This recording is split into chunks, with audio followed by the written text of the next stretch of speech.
प्रतिभाज recipe मराठीमध्ये आपल्या सगळ्यांचं मनपूर्वक स्वागत। आज आपण कॅल्शियम रिच खूपच इझी आणि खूपच सोप्या पद्धतीनं आपण इथं तिळाचं आणि गुळाचं एक रेसिपी बनवणार आहोत। या थंडीच्या दिवसामध्ये तर तुम्ही सकाळी एक आणि संध्याकाळी एक हे लाडू खाल्लात तर आपल्याला शरीराला गरमी तर पोचतेच, त्याचबरोबर कॅल्शियमसुद्धा आपल्याला चांगल्या प्रमाणात मिळतं। तर खूपच हेल्दी रेसिपी आहे। फक्त आपल्याला इथं अचूक प्रमाण घ्यायचं आहे। तर तुम्ही एका बाउलनं सुद्धा घेऊ शकता, एका कप मेजरमेंटनं सुद्धा घेऊ शकता। फक्त इथं आपल्याला गूळ चांगलं चिरून घ्यायचं आहे। जर तुमच्याकडे गुळाचं पावडर असेल तर ते सुद्धा तुम्ही वापरू शकता। तर इथं मी दाखवल्याप्रमाणे एक बाउल इतकं गूळ चांगलं चिरून घेतलेलं आहे आणि जे चिरलेलं गूळ आहे ते आपल्याला एका स्टीलच्या बाउलमध्येच काढून घ्यायचं आहे। कारण स्टीलच्या बाउलमध्ये आपल्याला ह्याला चांगलं एक शिटी काढून घ्यायचं आहे, जेणेकरून सेफ असेल, चांगलं सुद्धा असेल आणि तळाला सुद्धा चिटकणार नाही। त्यासाठी इथं मी ते स्टीलचं बाउल वापरलेलं आहे। त्याचबरोबर एका कुकरमध्ये एक ग्लास पाणी घालून एक स्टँड घेऊन ते स्टँड आपल्याला त्या कुकरमध्ये ठेवायचं आहे, जसं तुम्ही बघताय त्याच पद्धतीने। आणि त्याच्या आतमध्ये गुळाचं बाउल ठेवून ह्याला आपल्याला मीडियम आचेवर एक विजल काढून घ्यायचा आहे। इथं आपल्याला मीडियम टू लो फ्लेमवरतीच आपल्याला इथं कुकरचं एक शिटी काढून घ्यायचं आहे। तर कुकरची एक शिटी होईपर्यंत एका कढाईमध्ये किंवा एका लोखंडाच्या पॅनमध्ये आपण तीळ घेऊयात। तर अचूक प्रमाण म्हणजे जितकं गूळ तितकं तीळ आपल्याला घ्यायचं आहे।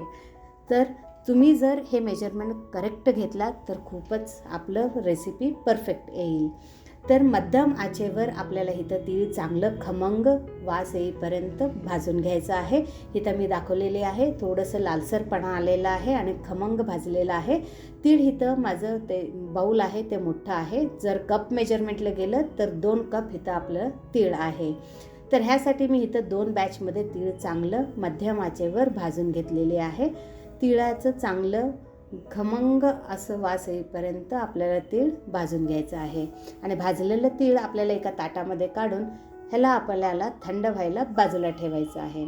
तर तीळ थंड होईपर्यंत इथं आपलं विजलसुद्धा झालेलं आहे। हे बघा, खूपच चांगलं इथं आपलं गूळ विरघळलेलं आहे। इथं आपण गुळाचं पाक केलेलं नाही, जस्ट आपण एका विजलमध्ये गूळ चांगलं विरघळून घेतलेलं आहे। इथं तुम्ही बघू शकता परफेक्ट कन्सिस्टन्सी आहे। टेक्स्चर तर तुम्हाला दिसतच असेल, खूपच छान टेक्स्चर आलेलं आहे। तर एका स्पूननं आपण ह्याला चांगलं एकदा मिसळून घेऊयात। आता मिसळून झाल्यानंतर आपल्याला ह्यामधून हे बाउल काढून घ्यायचं आहे आणि आपल्या ओटावरती ह्याला ठेवायचं आहे। तर बघा, ह्या पद्धतीनं आपल्याला इथं गूळ शिजवून घ्यायचं आहे। नंतर परत एकदा आपण ह्याला चांगलं स्पूननं फिरवून घेऊयात। तर बघा, आता आपल्याला काय करायचं आहे, चांगलं आपण गूळ फिरून गेल्यानंतर जे आपण भाजून ठेवलं होतं तीळ ते बॅच वाईज आपल्याला ह्या गुळामध्ये घालायचं आहे। एकदमच आपल्याला इथं तीळ घालायचं नाही, कारण गुळाचं प्रमाण आणि तिळाचं प्रमाण कधी कधी जास्ती कमी होतं, हे गुळावरती डिपेंड होतं। तर त्यासाठी बॅच वाईज आपण इथं तीळ घालूयात। फर्स्ट टाईम मी थोडंसं घातलं होतं, आता एकदा फिरून परत एकदा मी इथं तीळ घातलेलं आहे। कन्सिस्टन्सी बघून आपल्याला ह्यामध्ये तीळ घालायचं आहे। चांगलं आपल्याला इथं तीळ फिरून घ्यायचं आहे। थंड झालं तरी काहीही टेन्शन नाही, कारण थोडंसं वॉर्म असेल तर चांगलं आपले लाडू बांधून रेडी होतील। तर बघा, अशाच पद्धतीनं थोडं थोडं घालून मी चांगलं मिक्स करून घेतलेलं आहे आणि थोड्या बॅचमध्येच मी ह्या गुळामध्ये तीळ घातलेलं आहे।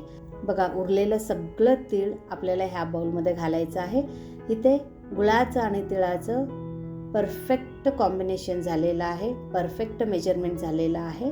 तर ह्याला आपण चांगलं मिक्स करून घेऊयात। बघा, ह्या पद्धतीने आपण चांगलं एकदा तीळ आणि गूळ मिक्स करून झाल्यानंतर आता आपण जे लाडू बनवणार आहोत त्याला चांगलं टेक्स्चर आणि जास्ती कडक होऊ नयेत, त्यासाठी ह्यामध्ये आपल्याला 1 चमचा तूप घालायचं आहे।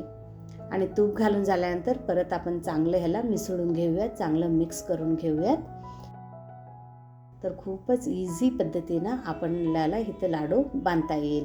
तर मिक्स करून झाल्यानंतर तुम्हाला कोणत्या साईजचं पाहिजे त्या साईजचं इथं तुम्ही लाडू बांधून घ्या। हे बघा, मी हाताला तेल तूप काहीही लावलेलं नाही। जर जास्ती चिटकत असेल हाताला तर तुम्ही तेल किंवा तुपाचा वापर करू शकता। आणि हे जे तिळाचं लाडू आहे ते बांधताना थोडंसं आपल्याला जोर देऊन बांधायचं आहे. हे बघा, चांगलं असं प्रेस करत आपल्याला इथं लाडू बांधून घ्यायचा आहे. परफेक्ट लाडू झालेला आहे, परफेक्ट प्रमाण आहे. जर तुम्हाला वाटलं की थंड होतं आहे इथं जे आपण केलेलं मिश्रण, तर थोडंसं तुम्हाला बांधायला लेट झालं किंवा चांगलं येत नसेल तर गरम पाण्यामध्ये हे बाऊल 1 मिनिटासाठी ठेवा आणि नंतर बाजूला काढून परत एकदा फिरवून इथं तुम्ही ह्या प्रकारे लाडू बांधू शकता. कारण कधीकधी स्वयंपाक करत असताना आपण विसरून जातो की लाडू बांधायचा आहे. जर थोडा वेळ झाला तर ह्या पद्धतीने तुम्ही लाडू बांधून घेऊ शकता. तर इथं आपलं सुरेख असं तिळाचं लाडू बांधून रेडी झालेलं आहे. इथं तुम्ही बघू शकता परफेक्ट टेक्स्चर आहे, परफेक्ट कॉम्बिनेशनमध्ये आपलं इथं तिळाचं लाडू झालेलं आहे. थोडंसुद्धा टेन्शन न घेता आणि जास्ती काम ह्या तिळाचं लाडूचं न होता आपलं इथं तिळाचं लाडू बांधून रेडी झालेलं आहे. तर बघा, इथे मी सगळे लाडू फटाफट असं बांधून घेतलेलं आहे. ह्याचं टेक्स्चर आणि ह्याचं कॉम्बिनेशन तुम्ही बघू शकता. तोंडात दात नसेल तरीसुद्धा खाऊ शकतात, इतकं छान हे तिळाचं लाडू झालेलं आहे. इथं मी एक लाडू तुम्हाला तोडूनसुद्धा दाखवलेला आहे.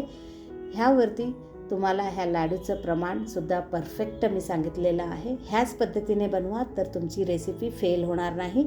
अचूक प्रमाणात तुमची इथं रेसिपी बनवून होईल.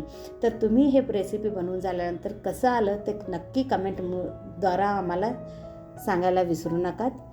तर परत भेटूयात आपण अशाच वेगवेगळ्या प्रकारच्या रेसिपीसोबत आणि नवीन भागात प्रतिभाज रेसिपी मराठीमध्ये. थँक्यू.